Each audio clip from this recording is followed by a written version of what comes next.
धनज कुमार चरित्र का आख्यान चल रहा है और धनज कुमार को देवदत्त व्यापारी ने कन्या और धन इन दो के लिए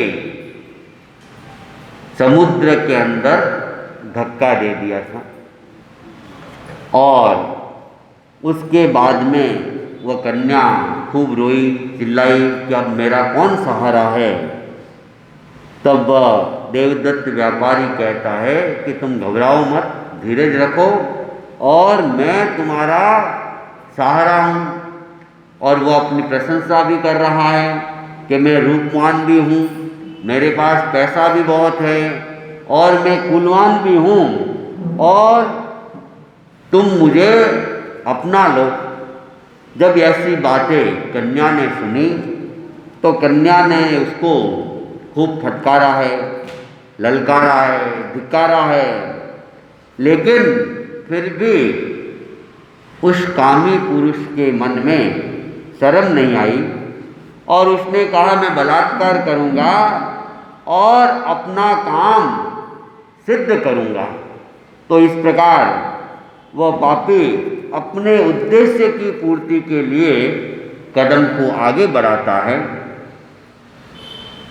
कर्मों की कैसी माया है, कर्मों की कैसी माया है, रक्षा मुश्किल अब बल द्वारा, रक्षा मुश्किल अब बल द्वारा, करना बचाव अब छल द्वारा, करना बचाव अब छल द्वारा, बाला ने सोच सुनाया है, बाला ने सोच सुनाया है, कर्मों की कैसी माया है, कर्मों की कैसी माया है। पुर में जा विधिवत ब्याह करो, पुर में जा विधिवत ब्याह करो, फिर मेरी मन में चाह करो, फिर मेरी मन में चाह करो। यह सुन कर वह हर्षाया है, यह सुन कर वह हर्षाया है, कर्मों की कैसी माया है, कर्मों की कैसी माया है। झटपट नगरी में जाऊंगा, झटपट नगरी में जाऊंगा, शादी कर मौज मनाऊंगा, शादी कर मौज मनाऊंगा। विधि ने यह अब योग मिलाया है, विधि ने अब योग मिलाया है, कर्मों की कैसी माया है। यों विविध कल्पनाएं करता, यों विविध कल्पनाएं करता, ले यान सिंधु को वह तरता, ले यान सिंधु को वह तरता, भावी को जान न पाया है, भावी को जान न पाया है, कर्मों की कैसी माया है, कर्मों की कैसी माया है। दे ध्यान धनद की बात सुनो, दे ध्यान धनद की बात सुनो, कर्मों की कैसी घात सुनो, कर्मों की कैसी घात सुनो। गिर कर कैसे बच पाया है, गिर कर कैसे बच पाया है, कर्मों की कैसी माया है, कर्मों की कैसी माया है।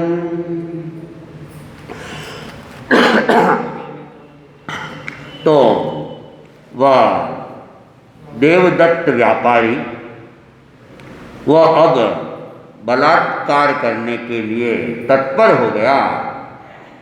तो उस राजकुमारी ने सोचा कि अब यहाँ पर बल से काम नहीं चल सकता है, क्योंकि हम लोग अभी समुद्र के बीच में हैं, जहाज में हैं, और जहाज में जितने भी आदमी हैं वे सब के सब देवदत्त व्यापारी के खरीदे हुए हैं। तो इनसे मुझे कोई सहयोग मिलने वाला नहीं है। तो शक्ति प्रदर्शन से मैं अब अपनी रक्षा कर नहीं सकती हूँ। तो अब तो मुझे क्या करना चाहिए? छल से अपना काम सिद्ध करना चाहिए। 4 प्रकार की नीतियाँ बताई गई है, साम दाम दंड और भेद। तो किसी भी प्रकार से व्यक्ति अपना काम सिद्ध करने का प्रयास करता है, तो यह भी सोच रही है कि अब मुझे छल के द्वारा ही अपनी रक्षा करनी होगी। और बाला ने कहा, अरे आप ये क्या कर रहे हैं? आप अभी रुको, थोड़ा धैर्य रखो, और आपकी अगर इच्छा है तो आप पहले पूर्व में पहुंच जाओ और पूर्व में जाकर विधि पूर्वक मेरे से विवाह करो, और फिर मेरी आप इच्छा करो, मेरी क्या करो। ये सुना तो वो देवदत्त व्यापारी खुश हो गया, हर्षित हो गया कि चलो ये मान तो गई है, और पूर्व जाने के बाद में मैं विधिवत विवाह करके मेरी अपनी इच्छा को पूरी करूँगा। तो उसने अपने कदम को वहीं रोक दिया और कहा कि तुम अपनी बात पे पक्की रहना, और पूर्व जाकर तुम मेरे साथ शादी कर लेना।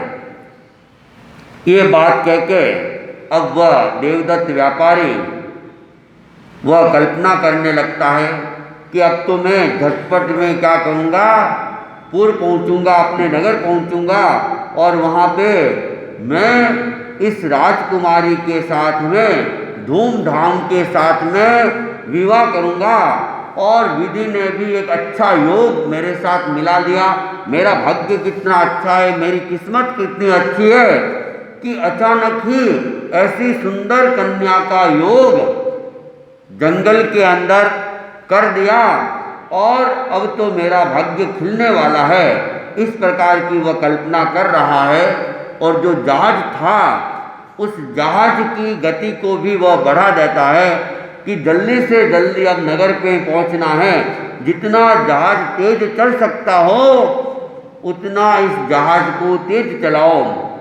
लेकिन कहा गया है कि भावी को कौन जानता है, क्या घटने वाला है यह कोई नहीं जानता है। आदमी हमेशा अपनी कल्पनाएं करता रहता है और कल्पनाओं के लड्डू खाता रहता है, लेकिन कल्पना साकार होगी या नहीं होगी ये कोई नहीं जानता है। तो अब वह देवदत्त व्यापारी वह तो क्या कर रहा है, कल्पनाएं कर रहा है और शीघ्र पूर्व पहुंचने की तैयारी भी कर रहा है। और इधर जो कर्म की बात है, कर्म की गति बड़ी विचित्र होती है और कर्मों की घाट भी बहुत बुरी होती है। तो जो धनज कुमार जिसका यह आख्यान चल रहा है, और धनज कुमार को क्या किया था, धक्का दे दिया था और समुद्र के अंदर उसको गिरा दिया था। अब ये देवदत्त व्यापारी भी निश्चिंत हो चुका था कि वो धनज का तो काम खत्म है, अब इस समुद्र के बीच में इसकी कोई रक्षा कर नहीं सकता है। और समुद्र को तैरकर पार करना ये संभव भी नहीं है। कोई छोटी मोटी नदी हो, तालाब हो तो फिर भी पार किया जा सकता है।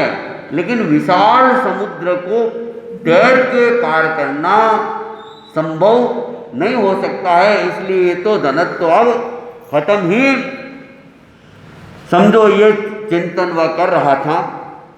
और इधर होता क्या है, महामत्स्य के उदर में गिरता धनद कुमार, हाँ हाँ गिरता धनद कुमार, जीवित उसके उदर में जाता अजब अपार, जीवित उसके उदर में जाता अजब अपार, बहता आया मत्स्य वह रत्नपुरी के पास, हाँ हाँ रत्नपुरी के पास, धीवर ने पकड़ा उसे चीरा फिर सोल्लास, धीवर ने पकड़ा उसे चीरा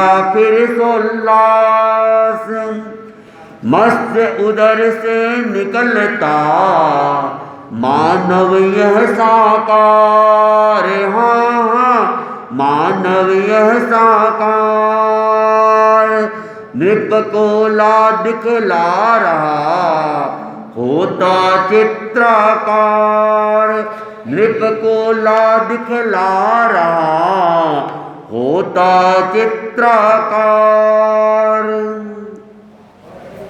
तो धनद जैसे ही समुद्र के अंदर गिरता है तो वहां पर एक बहुत बड़ा मगरमच्छ था और मगरमच्छ का मुंह खुला हुआ था। मगरमच्छ भी क्या कर रहा था, शिकार का इंतजार कर रहा था।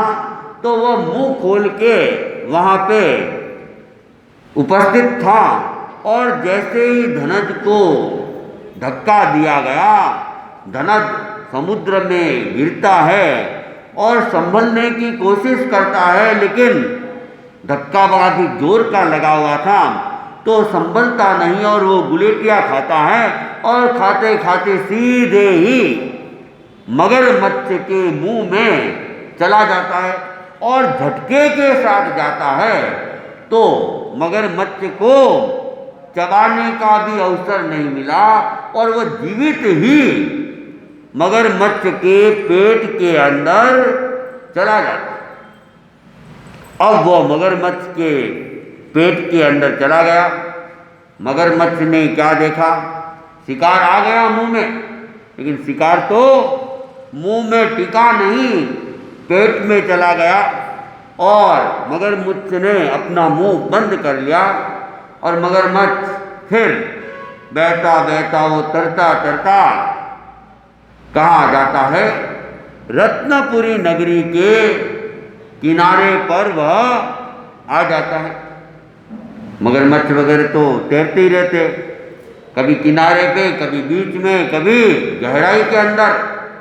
तो वह मगरमच्छ भी उस रत्नपुरी नगरी का जो किनारा था वहाँ पे बहता बहता आ जाता है और वहाँ पर एक मछुआरा वह जाल बिछाकर बैठा हुआ था, मछलियों को पकड़ने के लिए बैठा हुआ था और उस जाल के अंदर मछली तो नहीं, ये मगरमच्छ फंस गया। धीवर ने उस जाल को खींच के बाहर निकाला और बड़ा खुश हो गया कि आज तो बहुत बड़ा लाभ का सौदा हो गया, मछलियों की जगह ये बड़ा सारा मगरमच्छ हाथ में लग गया। तो वह खुश होता है और खुश होकर मगरमच्छ को कहाँ लेके आता है, अपने घर लेकर आता है और घर लेकर आया। उसके बाद में अब उन लोगों का तो काम ही होता है, हिंसा का ही काम होता है, मारना काटना ही उन्होंने सीखा होता है। तो उसने उस मगरमच्छ को चीर डाला। तो चीरा तो अंदर से कौन निकलता है? वो धनत कुमार बेहोशी की हालत के अंदर वो मगरमच्छ के पेट में पड़ा हुआ था, वो बेहोशी की हालत में ही वह निकलता है और ये एकदम देखता है, अरे ये क्या, ये तो मनुष्य है, और लगता है अभी तक ये मरा हुआ नहीं है। तो वह उस मनुष्य की जो लाश तो क्या कहे, बेहोशी की स्थिति में उस मानव को उठा के राजा के पास में ले जाता है और राजा के सामने वो रख देता है कि मेरे जाल में आज एक बहुत बड़ा मगरमच्छ आ गया था और उस मगरमच्छ के अंदर ये मनुष्य निकला है, ये अभी तक लगता है मरा तो नहीं है, बेहोशी है। और राजा और भी अनेक लोग देख रहे हैं, एकदम जैसे चित्र को देखते हैं वैसे ही सब उस धनज को देखते हैं। और राजा ने फिर क्या किया, वैद्य को वगैरह बुलाया, नाड़ी वगैरह परीक्षण करवाई और वैद्य आके नाड़ी वगैरह परीक्षण करता है कि महाराज अभी ये मरा नहीं है, बेहोशी की स्थिति में है। तो फिर वैद्य उसका इलाज करता है और इलाज करके उसे क्या करते हैं, होश में लाते हैं, चेतनता के अंदर लाते हैं।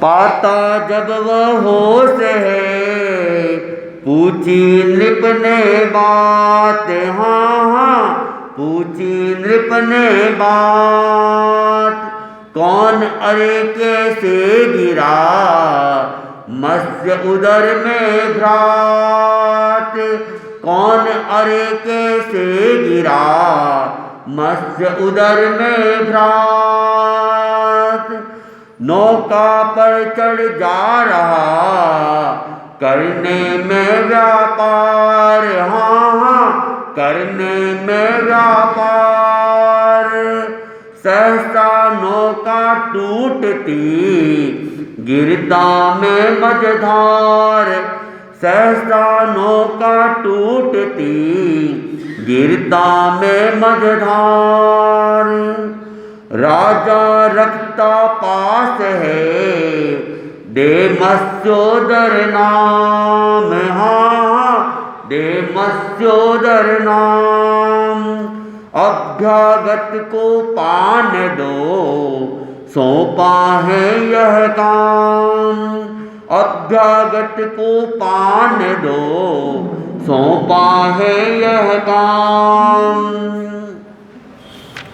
तो धनत कुमार को जब होश आ जाता है तब राजा उसको बिठाता है, जलपान करवाता है, दूधपान करवाता है, और जब वो उसका थकान मिट जाती है, अपने आप को स्वस्थ अनुभव करने लगता है, तब राजा उसको पूछता है कि अरे भाई तुम कौन हो और किस प्रकार इस मगरमच्छ के पेट में चले गए, तुम्हारा परिचय क्या है।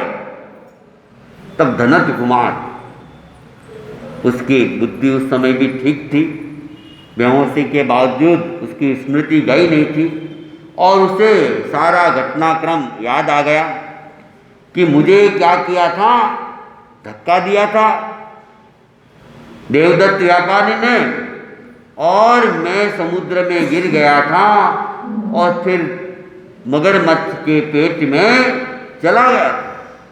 तो अब राजा जब पूछ रहा है तो फिर धनज कुमार यहाँ भी सारी बात सच सच नहीं बता रहा है और फिर एक बार झूठ का प्रयोग करता है और अपने बुद्धि का एक तरह से दुरुपयोग करते हुए एक मनगढ़ंत कल्पना करके कहानी उनको सुना देती है कि मैं तो क्या है व्यापार करने के लिए जा रहा था और नौका में चढ़ गया था, और जब नौका बीच में पहुंच गई और नौका क्या है, टूट जाती है, और टूटते ही मैं समुद्र में गिर जाता हूँ, और मगरमच्छ ने मुझे क्या किया, निगल लिया। ये सारी कहानी वह राजा को सुनाता है, और राजा भी देखता है आदमी तो अच्छा है, अच्छे शारीरिक लक्षण है और बुद्धिमान भी है, तो इसे अपने राज्य में रख ले। तो राजा ने उसको अपने दरबार के अंदर रख लेता है, और वह मगरमच्छ के पेट में से निकला था, इसलिए इसका नाम क्या दे दिया, मत्स्योदर।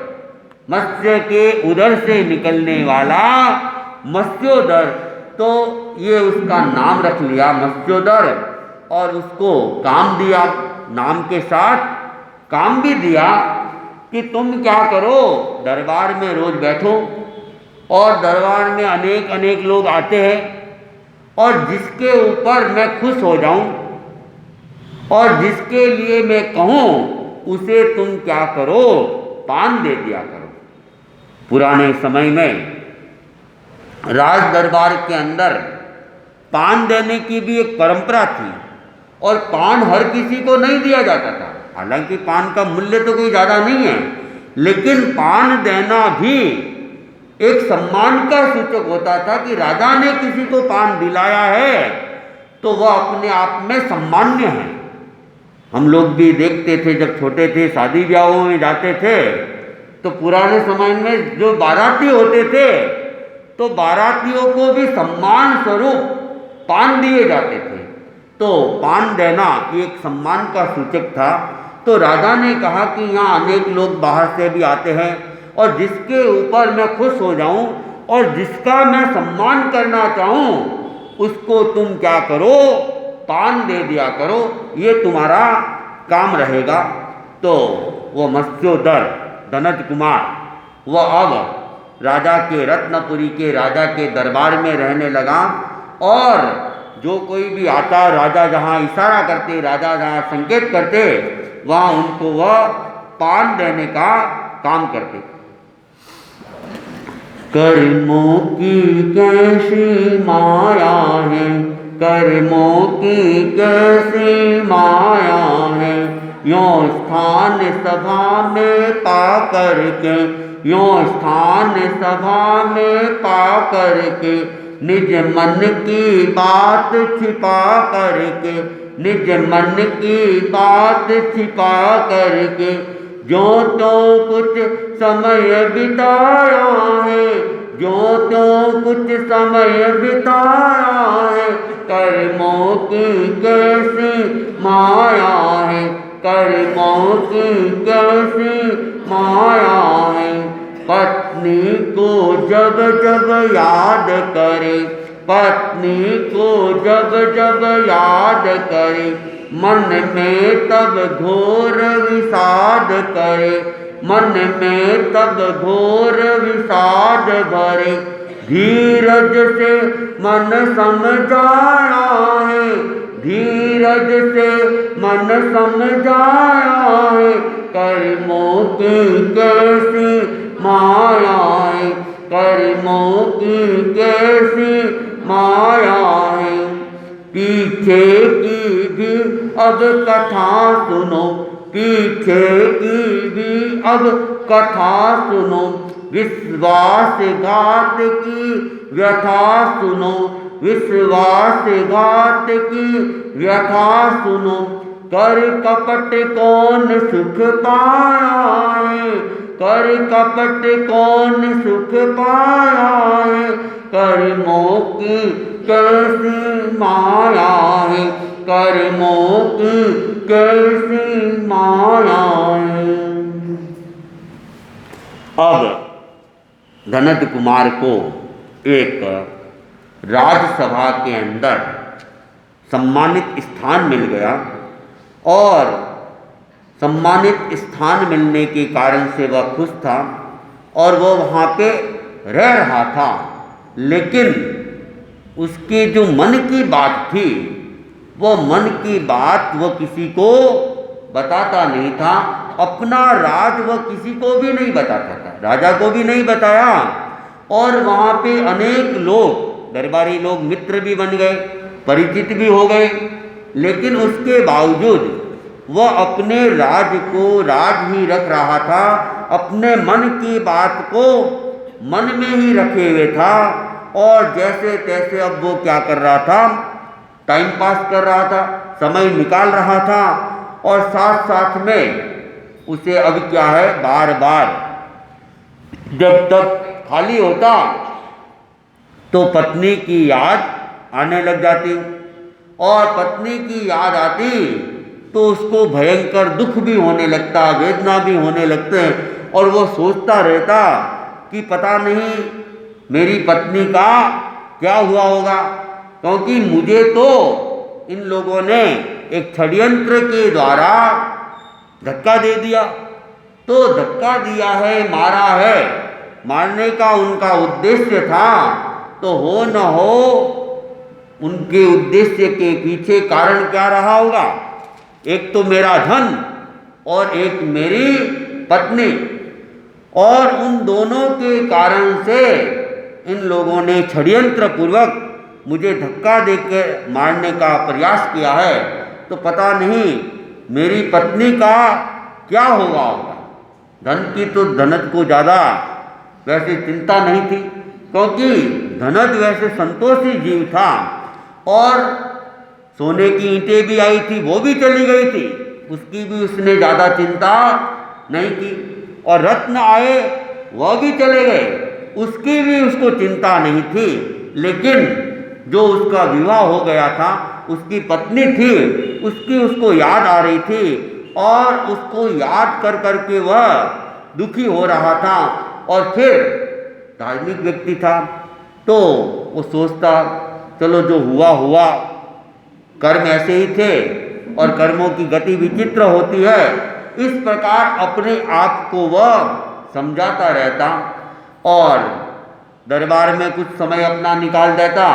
उसके अलावा उसके जो नित्य कर्म थे, सामायिक जप, उसको वो कभी विस्मृत नहीं करता था, वो भी करता रहता था।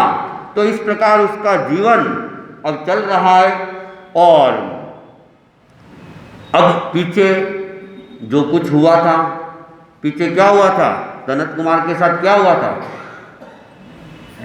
धनत कुमार के साथ क्या हुआ था, वो उसको उधर भी मारने लगे, कुएं में अंदर गिरा दिया। हाँ, और वो वहाँ पर भी समुद्र में डाल दिया। दोनों मतलब पहले तो सुदत्त सेठ ने उनको गिरा दिया था, और जो एक ईंटों का ढेर बनाया था उसने, ईंटें बना बना के, ईंटों के जोड़े को बना बना के धनत नाम अंकित करके एक बहुत बड़ा ढेर ईंटों का उसने बनाया था। वो ईंटों का सारा ढेर चला गया था। सुदत्त सेठ ने धोखा दे दिया था। तो अब सुदत्त सेठ भी क्या हालचाल है उसके, इसको भी हमें जानना है। तो हम इसको अब आगे जानेंगे कि वो सुदत्त सेठ का क्या होता है। लालच में उसने धनत को तो मारा है, लेकिन उसका भी क्या होता है, क्योंकि कर्म किसी को छोड़ते नहीं हैं। और लोग चाहे कितना भी कपट करो, छल करो, माया करो, वो व्यक्ति कभी सुखी हो नहीं सकता है, वह तो दुखी ही दुखी होना है। तो अब वो सुदत्त की घटना का वर्णन हम आगे करेंगे। ओम अरहम।